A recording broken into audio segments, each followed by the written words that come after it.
I want to say three, about 15, 20. I want to say about 20 hours to make this whole game. I'd say that's a fair estimate. I think it took me 20 hours to make like a 3D kind of a game jam sort of game. And more than anything, more of a prototype game, which kind of like lets me to the next thing, which is all the games I made. And for you guys that don't know me, I've been making game development for I guess quite a while. Been doing I guess a bunch of games. Like I made even a YouTube page on this. Like all the games I You made. already had some. I have done tons of games too in the past. I think from my experience, what I experienced from making short games and long-term games, I think if I would have gone the long-term route, like making a game for like maybe 2, 3 years, it would have been different for me. I think I would have not gotten so much experience and done different things from making games like that. I do like the fact that I started making or I guess short games, like game jam sort of games, because I got to learn a lot of things. And more importantly, I think the important part of making short games that everybody doesn't really talk about is that you actually finish stuff. So your games are done when you do you have a goal in mind, right? It's a simple game that for example, you're trying to get water to the plant. It's a simple goal, right? You're not worrying about how much graphic do I need to add or how well it does it need to be, right? Your goals should only focus on one thing: making the game work, making it fun, and learning from it. And I think that's what I like about making game jams or quick short games that you can do right away. I know a lot of people say, "Oh, your dream game should kind of come first," and I agree. I think dream games are good, but they also have their disadvantages too that you can't do for like big short game jam sort of game. You learn a lot of things. Like if I weren't to do short games, I definitely would have not been able to even test the idea of doing 3D games or even different kind of arts. So I think if I didn't try different kind of like say example, I never got the experience to do Blender. I would have kind of regretted, I guess. I would have been like, I wish I would have done like maybe a 3D game, or maybe I should have done this. There could have been a lot of features that I wanted to try out, but I never got the chance to do it. And I think those are the pros of doing short games. I think the other thing I guess would be for me is I'm a lot faster at coding the games. So now I can code quicker, right? I can just kind of like say, oh, okay, I know this will work. I know this sort of code works on Unity 3D, or this works perfectly to do some sort of like on collision, rigid body, which is something I probably would not test because I wouldn't want to go back to remaking, the code changes to the game that's already working, right? If it's already working, why change it? And that's one of the pros that I like making short games, right? I don't have to. I can redo my code too as well when I make my games. So sometimes when I go back to my older code and I go, wow, why did I do this? Like, why did why did I do an if else, or what couldn't I just done like a case statement, or why couldn't I just done something else? I can go back to that code that I originally had and redo a bunch of my process. So I like that. I like that I can redo a bunch of my things and then kind of restart my process. Kind of like I'm starting from new. So I don't have to worry about it.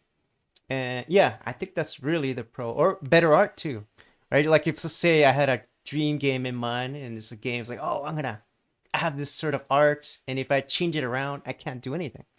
So it's like a 3 or 5 year project. Right? I can't really change the art project at the last minute. Say, oh, you know what? It's not gonna be like a overlay outline black, or like a 8-bit by 8-bit. It's gonna be 16 by 16. That's a lot of work, right? So if you already had 3 years of doing that, you can't just change the art completely, or you can't change the code completely too as well. So I think that's kind of like one of the pros of doing game jams like that, short-term projects. Right? I know short-term games can be kind of game jammy, and they're not always as good, right? Not too many people play them as much, but they can be good for prototypes. So if you have a good prototype you want to test out, right? You want to try out, oh, let's see if people like this game, right? Will people play it? Will people be interested?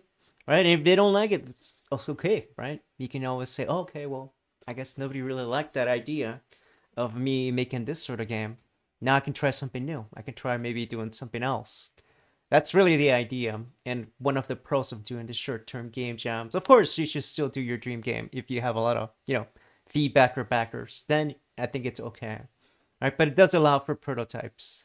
And I think dream games are not always liked by players. It's just something you have to deal with, you know. Sometimes people just, if they don't like your game, they don't like your game and might not sell that well. Maybe you spend years making it and just people would say, you know what? This game's not for me. I don't like it. You have to just deal with it. The important thing is you finish your game, and really that comes out really what you need to do. Just start it. Doesn't matter how long the goal is. For me, short-term goal is the perfect. So that's why I always try to do at least when I do a game jam, 2 weeks, or sometimes I'll do like 6 months, a year, the maximum. When I'll do a game, right? Or maybe I might stop, put it on a hold, or do some other project that I can think of. Usually, what I'll try to do that. But I try to at least have like a year or something, make a short-term game where I can learn from it, like 3D, right? Now that I'm learning 3D, I can do first-person shooter games, which I never thought I could do, right? I never thought I could do Blender. Never. I never in my wildest life. Blender? No way. There's no way I can do something like something so complicated and arts related as Blender, especially rigging, right? Rigging is very difficult to deal with. It can be a pain, but I learned really well how to get started and how to do it well, right? And I think that's really the good pros of doing some sort of game jam like that. You can test out different systems. You can figure out different ideas that you might have. It's like, oh, I never try to do like a tower defense game, or maybe you might try to say, oh, I never done like a 2D type of isometric type of game, or an RPG type of game, or turn-based game. You can do that with game jams. You can test out different prototypes and see what works and what maybe your audience might like, or players might think, or you can learn new things from it. Right? You never know. Right? Say somebody says, hey, we need a game developer that can do this, right? That knows Blender and can do 3D, and you can say, oh yeah, I've done 3D. Right? That's really the good thing about doing those sort of projects. And in my case, I think I've been kind of like the jack of all trades sort of feel, where I can pretty much do a bunch of things. I can say, oh, I've done 2D, I've done 3D, I've done tools with Aseprite, that sort of thing. So I never really just settled and called myself like a coder. I can't say that because I'm not really a coder. I can really say I'm more of a solo game developer with a lot of knowledge on doing, Aseprite art, 3D modeling, 3D rigging, animation, right? Coding, of course, right? And we mentioned coding, but also doing my own sounds, music as well. So I've done a lot of things. I'm not maybe the best. I'm not a specialist at it, but I'm pretty good at it where I can say, you know what? If I need a specialist, I can hire somebody and I can relay that information, what kind of like a way I want to try to make my game, or maybe how to make it, at least more better art than I can, or better code in that sense. And I think that's what I learned most from making these short-term, no, quick games that people don't understand. Is it's good to do them, and you should always try. Even if you're making your dream game, you should always still try to make a game jam game, just so you can test out new ideas. Say you're making a 2D game, you can try to, oh, let me try this little idea, but I don't want to do it in my dream game. I can do it in a separate project.